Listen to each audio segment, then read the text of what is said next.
versículo 1, diz assim: as palavras de Neemias, filho de Acalias, que sucedeu no mês de Quisleu, no ano 20º, estando eu em Suzã, a fortaleza, que veio Hanani ou Anani, um de meus irmãos, ele e alguns de Judá, e perguntei-lhes pelos judeus que escaparam e que restaram no cativeiro, e acerca de Jerusalém.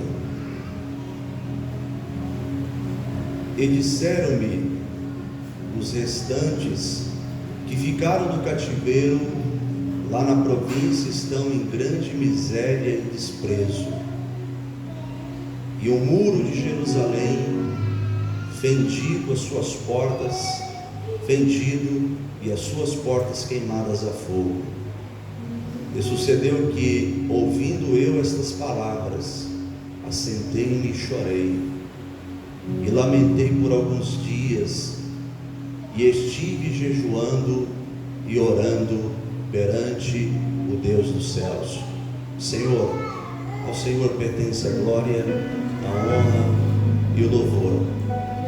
Pedimos que o Senhor nos ajude para que a Tua palavra seja anunciada sabiamente, com inspiração do Teu Espírito, ao coração dos que estão presentes aqui no templo, e assim também como os que estão me assistindo por através do Facebook e outros que ainda irão ver depois.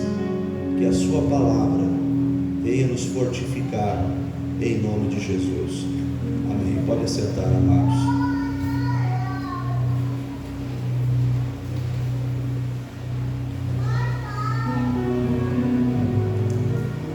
Queridos, o livro de Neemias é considerado como um livro histórico.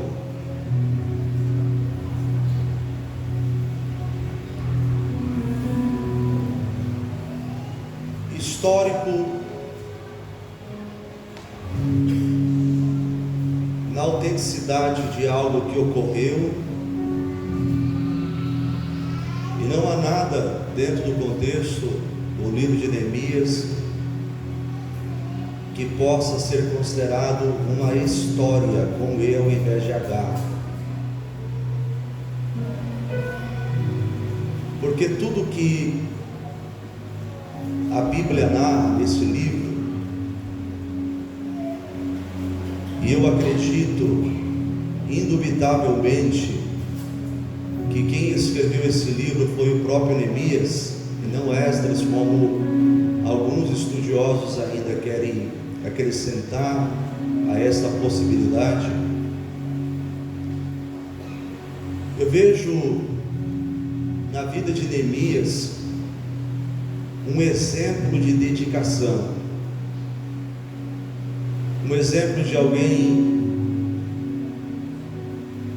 eu não diria sentimental, mas alguém que realmente ama aquilo que é de Deus, alguém que se preocupa com os seus irmãos que estão vivendo momentos de crises, momentos difíceis. O livro de Neemias foi escrito no ano 423, aproximadamente antes de Cristo. Mostra-nos Deus permitindo por mais uma vez o seu povo ser castigado, humilhado, em função de seus pecados não reconhecidos. Isso é uma gravidade muito séria ao coração de Deus. A pior gravidade do pecado não é pecar. porque pecar todos os homens pecam. A pior gravidade aos olhos de Deus no pecador é o pecado não reconhecido. E todo homem que não reconhece os seus pecados, ele ofende a santidade de Deus. E assim, muitas provações, dores que muitos homens carregam sobre si, que estão fundamentadas em seus pecados não reconhecidos. E Israel, na maioria das vezes, entrava nesse período grave de pecados não reconhecidos. E a única forma que Deus encontrava de chamar a atenção deles era permitindo que eles passassem por privações das coisas mais básicas. Era Deus permitindo que eles viessem padecer humilhações, que fossem levados para muito longe de sua terra natal, que os pais fossem separados dos filhos, maridos separados de suas esposas, inevitavelmente, porque esta era a única maneira de Deus chamar a atenção deste povo. Bem verdade que Deus jamais culpará o inocente. Deus jamais trabalha dessa forma, porque o escritor aos Hebreus diz que a base do trono de Deus é a equidade, ou seja, a base do trono de Deus é a justiça. O trono de Deus está firmado na justiça. É por isso que o trono de Deus nunca será abalado. É por isso que o trono de Deus nunca irá perder a sua estabilidade, porque Deus é justo. Deus não trabalha levado ao sentimentalismo do homem, mas Deus faz com que o que o homem plante, por sua vez, ele mesmo venha colher. E o povo de Israel entra nessa gravidade de pecado, não reconhece as suas iniquidades. E Deus disse através de Moisés que se o povo não reconhecesse os seus graves erros, Deus iria espalhá-los sobre a face da terra. Porém Deus, como disse e repito, nunca irá culpar o inocente. Deus sempre faz questão de anunciar o seu possível juízo. Deus sempre faz questão de manifestar através da boca de um profeta, naquele período, a sua possível cólera que poderia ser derramado através de inimigos de Israel, que Deus permitiria para se levantar contra o povo de Israel e fazer com que acontecessem esses adjetivos que eu aqui já citei a vocês. Mas mesmo assim, o povo sempre ignorava aquilo que Deus dizia. O povo sempre fazia questão de fingir não estar ouvindo aquilo que Deus estava falando a eles. Então, Deus não quer insistir naquilo que para eles não faz sentido nenhum. Eles não despertam qualquer interesse em servir a Deus com fidelidade. Então Deus, por muitas vezes, permitiu que inimigos se levantassem contra Israel e os levasse para sofrer, para padecer. Haja vista que Israel jamais teria qualquer necessidade de passar por isso, porque Deus prometeu a eles que daria a eles uma terra que manava leite e mel. eles viveriam sob o conforto que possivelmente Adão viveu ainda no Jardim do Éden. A terra que Deus havia prometido para Israel era a terra que Deus colocou Adão para morar, um lugar de delícias, um jardim que Deus exclusivamente havia plantado para Adão.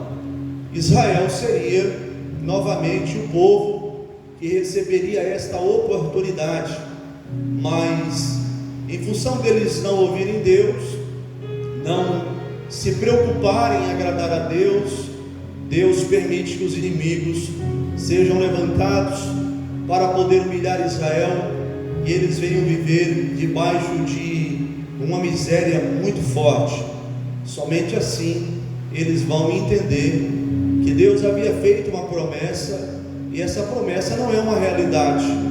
Isso não se trata de ser Deus o culpado. Deus vai fazer esse povo reconhecer que eles mesmos são os responsáveis por estarem vivendo debaixo desse opróbrio que eles estavam vivendo. E Deus faz com que os inimigos levem Israel. Israel é colocado na fortaleza de Suzã, apenas alguns, quando a sua maioria, nesta invasão ocasional, eles vêm a padecer, eles vêm sofrer. Muitos dos judeus aqui perderam as suas vidas, muitos dos judeus viram as suas famílias serem mortas, muito sangue foi derramado, e alguns procuraram cavernas, montanhas, matas, para se esconderem da ira de Deus que estava sendo derramada através dos inimigos. Muitos escaparam, mas a devastação foi algo que deixou eles sem provento algum. O povo não tinha o que comer, o povo não tinha o que beber, o povo estava vivendo o pior caos que eles já haviam passado. Os inimigos haviam destruído as suas plantações, as suas casas foram destruídas, eles estavam absolutamente a ver navios, e aqueles que haviam sobrado haviam sido levados para a fortaleza de Suzã. Alguns desses irmãos que a Bíblia faz questão de enfatizar como Anani, quando a Bíblia fala sobre Anani, a Bíblia está falando de um irmão biológico de Neemias, não era apenas um compatriota do mesmo povo. A Bíblia diz que Anani, um de meus irmãos, ele veio até aonde Neemias estava, e junto com ele, alguns de Judá, que são compatriotas de Neemias. Quando ele chega até Neemias, muito provavelmente magro, com o rosto humilhado, ele é interpretado por Neemias como alguém que está sofrendo. E Neemias pergunta para Anani como estão aqueles que haviam escapado desse juízo, aqueles que conseguiram fugir. Então o seu irmão diz para Neemias que aqueles que haviam escapado estavam debaixo de uma miséria muito grande, estavam debaixo de um opróbrio. Versículo 3, os irmãos irão ver a forma que Anani retrata o caos que está Israel. E ele começa a dizer que aqueles que ficaram em Jerusalém estavam em grande miséria, estavam em desprezo, e pior do que isso, os muros de Jerusalém estavam fendidos, e as suas portas, que tinham 12 portas, foram destruídas. Uma cidade que havia sido completamente devastada. O pior do que isso, esse texto mostra ainda mais o quanto eles estão vulneráveis, porque como reconstruir aquilo que foi destruído, sendo que nem mesmo os muros que cercam a cidade estão levantados? Os irmãos percebem que não sobrou absolutamente nada. E Israel era um povo odiado, como é ainda hoje, porque lá na Palestina 99,4% da Palestina pertence aos árabes. Apenas 0,6% do território geográfico da Palestina pertence a Israel.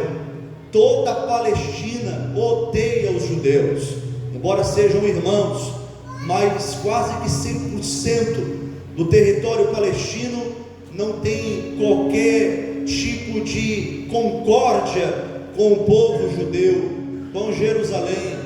Jerusalém está no centro do ódio do povo árabe. Jerusalém sempre foi um povo perseguido. Jerusalém sempre foi um povo aonde se tornou de alguma forma vítima da crueldade de seus próprios irmãos.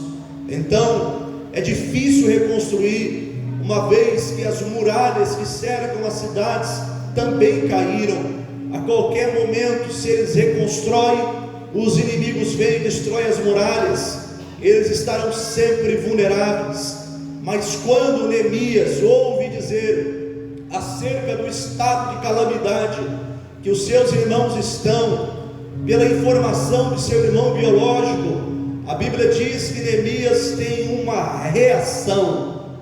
E a partir dessa reação, Neemias começa a reconstruir espiritualmente aquilo que estava quebrado, aquilo que estava destruído, porque a parte material, aquilo que havia sido exterminado pelos inimigos, era apenas um detalhe, porque o que realmente estava quebrado não eram as casas daquelas pessoas. O que realmente estava quebrado era o altar espiritual do povo. Eles haviam abandonado a adoração a Deus, eles haviam abandonado a santidade, eles haviam abandonado o temor a Deus. E a Bíblia diz que se Deus não guardar a casa, em vão vigia o sentinela. Eles precisavam urgentemente reconstruir o altar espiritual diante de Deus. E Neemias tem o pleno conhecimento de que realmente esse altar foi quebrado, porque quando Neemias começa a ter noção do que está acontecendo, no versículo 4, a Bíblia diz que Neemias, ele ouvindo as palavras, Neemias se assenta e ele é tomado de lágrimas, começa a chorar em saber as circunstâncias interior e exteriores que os seus irmãos estão vivendo. E a Bíblia diz que Neemias começa a se lamentar por alguns dias. Neemias começa a orar perante o Deus dos céus por alguns dias. Quando Neemias começa a orar, Neemias, nesse período de oração, Neemias sabe que ele precisa reconhecer a gravidade do pecado dele e de seus irmãos e de seus antepassados. Então, verdade é que no versículo de número 5, Neemias começa a fazer confissão dessa gravidade, e ele diz: a Senhor, Deus dos céus, Deus grande e temido, que guarda a aliança e a benignidade para com aqueles que amam e guardam os seus mandamentos. Neemias sabe que o povo não amou, que o povo não guardou aquilo que era precioso. O povo havia abandonado o altar de Deus, e Neemias apresenta a Deus, dizendo: o Senhor é temido, e nós não guardamos os seus mandamentos. No versículo 6, Neemias começa a partir daí fazer com que os pecados fossem reconhecidos por ele, para que ele possa alcançar o perdão e a misericórdia de Deus. E Neemias diz: Senhor, eu peço que os teus ouvidos estejam abertos, os seus olhos estejam abertos, para que nós possamos alcançar a sua misericórdia. E a única forma dessa misericórdia ser estabelecida é consertar o altar. E a forma que Neemias tem de consertar o altar é começar um período de oração. Ele começa a orar, e ele pede para que Deus venha ouvir a oração dele como servo, e ele diz: eu faço perante ti de dia e de noite. Neemias não faz uma oração esporádica, Neemias faz uma oração absoluta, intensa. Ele ora de dia, ele ora de noite, ele clama a Deus em todo o tempo, porque ele sabe que somente Deus pode restituir aquilo que foi destruído. Ele sabe que somente Deus pode reconstruir aquilo que foi destruído, e ele quer provocar isso, e a única forma dele provocar isso é do interior para o exterior. O problema da geração de hoje é persistir nos mesmos erros que ocorreram-se há anos e anos atrás. Isso se tornou um vício da humanidade, persistir naquilo que não agrada a Deus. E quando tentamos consertar de alguma forma, consertamos de maneira religiosa, achando que ao vir à igreja apenas no domingo, isso nos fará servos de Deus. E Neemias sabe que para que Deus venha o reconhecer como servo, ele precisa ter uma comunhão intensa, uma comunhão diária. Neemias pede a Deus misericórdia em todo o tempo. Neemias ia comer e pedia a Deus misericórdia. Neemias dormia pedindo misericórdia. Neemias acordava pedindo misericórdia. Enquanto Neemias clamava por misericórdia, Deus estava ouvindo o clamor de Neemias. E a oração de Neemias era algo intenso, constante. E a Bíblia diz que Neemias orou durante o período de dia e de noite. E ele não clama apenas por ele clama pelos filhos de Israel. E é exatamente isso que Deus espera da igreja, que a oração egoísta seja quebrada, porque se o meu irmão for abençoado, eu também serei. E nós nunca fomos tão egoístas, tão egocêntricos como estamos hoje. Dificilmente nós conseguimos compadecer da dor do nosso irmão, nós não conseguimos tratar ninguém com nobreza, com humildade, e achamos que somos alguma coisa por causa disso. Eu vi um grande pregador norte-americano dizendo uma vez em uma de suas pregações que o homem só pode ser grande na maneira com a qual ele trata os pequenos. O homem só pode ser nobre na medida com a qual ele trata com honra os que são menos favorecidos dentro da comunidade.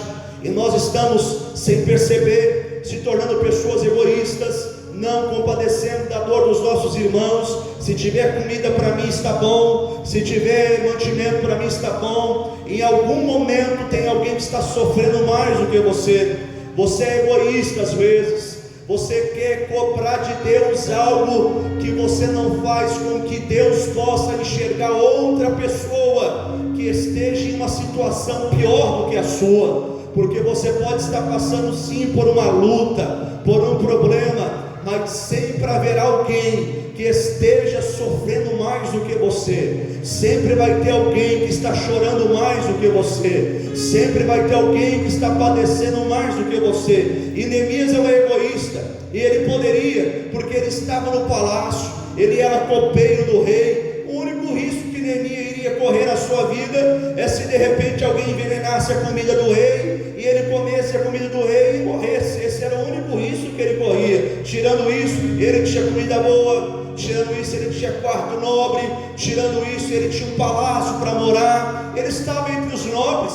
Ele simplesmente poderia ouvir o sermão dizendo sobre a aflição dos seus irmãos e voltar para o seu conforto. Mas aquilo incomodou a alma de Neemias. É isso que Deus quer da igreja. Deus não quer um povo causando apenas situações através das palavras. Deus quer um povo que se levante em oração e dizendo: Deus, eu creio que o Senhor tem algo para a minha nação, eu creio que o Senhor tem algo para o meu país, eu creio que o Senhor pode causar uma mudança, e essa mudança não vai acontecer no governo se não acontecer na igreja. Essa mudança não vai acontecer na política se não acontecer na igreja. Nós precisamos mudar o mundo, e a única maneira de mudarmos o mundo, de reconstruirmos toda a guarnição espiritual, é através de um contato com Deus dentro da igreja, da comunhão do pão, temos tudo em comum, como era a igreja primitiva. A partir daí, vocês verão que Deus vai fazer. A igreja primitiva, nos seus 5 primeiros anos, só na Judéia, dizem os historiadores, que eles ganharam mais de 500.000 novos crentes, e apenas 5 anos só na região da Judéia, sem internet, sem microfone, sem televisão, sem carro, andando muitas vezes a pé, de noite, de dia, como Jesus andava, mas aonde eles passavam e diziam: olha, eu vim dizer a vocês que Jesus Cristo, o Filho do Deus vivo, veio, morreu, ressuscitou, mas está vivo para dar a salvação a vocês. Quando a igreja primitiva começava a dizer isso, aonde havia demônios, os demônios caíam por terra, as pessoas eram tocadas pelo poder de Deus. Ninguém absolutamente era pessoas que não fossem libertas pelo poder do Evangelho, porque eles absorveram tanto esta graça, eles absorveram tanto esta autoridade. Quando Jesus disse a ele: eis que vos dou o poder para pisar em serpentes, escorpiões e toda a força do mal.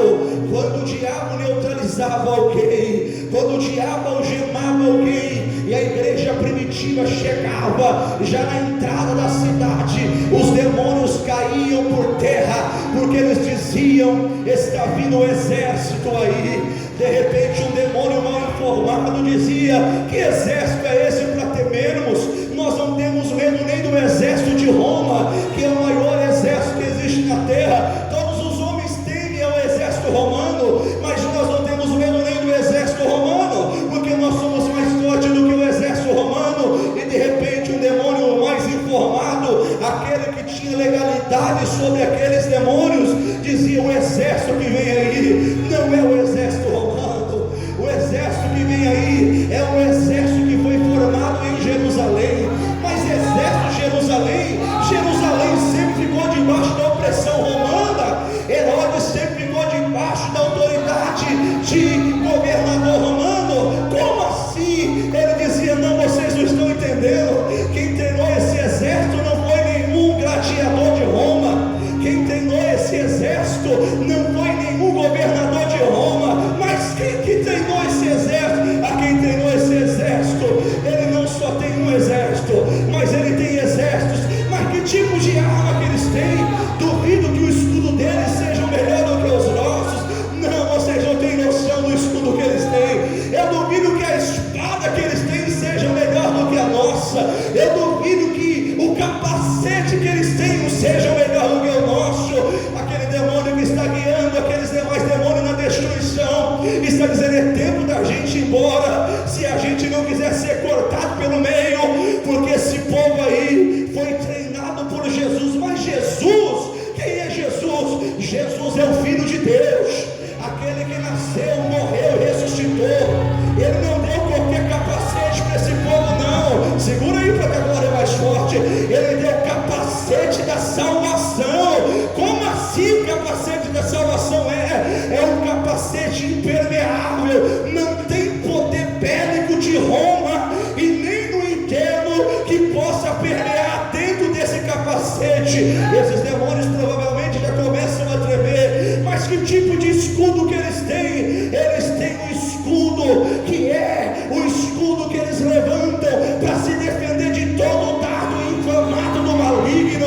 Meu Deus do céu, nem mesmo o nosso chefe Satanás pode atravessar para dentro desse escudo. Eles tremem na base.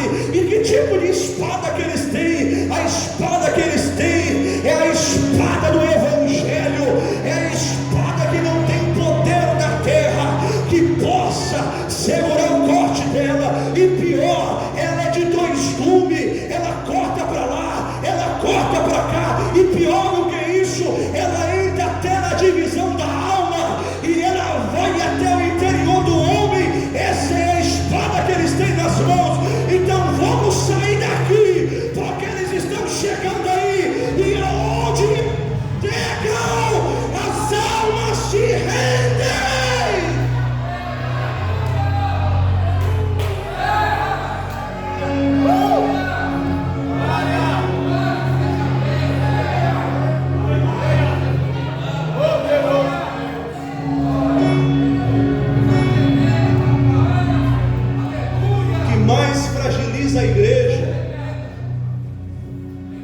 é o seu egoísmo, é defender a sua denominação. Aí eu sou assembleiano, aí parece corintiano e palmeirense brigando. Que coisa feia. O céu não vai ter placa de igreja. Jesus não morreu por uma denominação. Eu sou assembleiano porque eu nasci na Assembleia de Deus. Tem gente que acha que assembleiano é detentor das partes mais íntimas de Deus, que eu sou exclusivo, isso Deus só deu para nós. Mentira. Deus dá para um povo que não vive sendo um povo egoísta. Se as igrejas evangélicas do país inteiro resolvessem se unir em oração, no primeiro dia de coronavírus não ficava no país, duvido que ficava. Evo Morales fez um decreto que ia criminalizar o evangelho na Bolívia. O evangelho seria crime. Evo Morales é um comunista. As igrejas todas foram fechadas. Sabe o que aconteceu? O povo foi para a rua orar. Aonde passava, tinha um crente chorando no meio da rua. Ele não aguentou, vou nem dizer a pressão, o poder de Deus. Voltou atrás do decreto. Nós somos bons em união. Vamos fazer um evento aqui para causar uma boa impressão de que somos fortes. União, marcha para Jesus. 1 milhão de pessoas na Avenida Paulista. O diabo olha e diz: grande coisa isso. Depois que acabar aqui, vocês nem se cumprimentam mais. Vocês vivem um jogando indireta para o outro na rede social. Coisa mais feia do povo crente. Isso não é evangelho. É diferente união e unidade. Unidade é um só, tendo Cristo como o cabeça do corpo. Cada um congrega na sua denominação, mas nós somos um povo só. O povo pelo qual Jesus Cristo derramou o seu sangue para nos redimir. Neemias saiu da sua zona de conforto porque ele se compadeceu da dor dos seus irmãos. Ele clama a Deus por perdão do pecado dos seus irmãos também.